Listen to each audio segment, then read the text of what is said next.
नमस्तेस्तु भगवन् विश्वेश्वराय महादेवाय त्र्यम्बकाय त्रिपुरान्तकाय त्रिकाग्निकालाय कालाग्निरुद्राय नीलकण्ठाय मृत्युञ्जयाय सर्वेश्वराय सदाशिवाय श्रीमान् महादेवाय नमः। ॐ नमः शम्भवाय च मयोभवाय च नमः शङ्कराय च मयस्कराय च नमः शिवाय च शिवतराय च।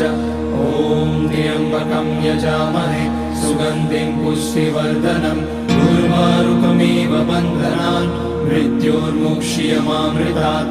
नागेन्द्रहाराय त्रिलोचनाय भस्माकराय महेश्वराय नित्याय शुद्धाय दिगम्बराय तस्मै नकाराय नमः शिवाय। मन्दाकिनी सलिलचन्दन चर्चिताय नन्दीश्वर प्रमथनाथ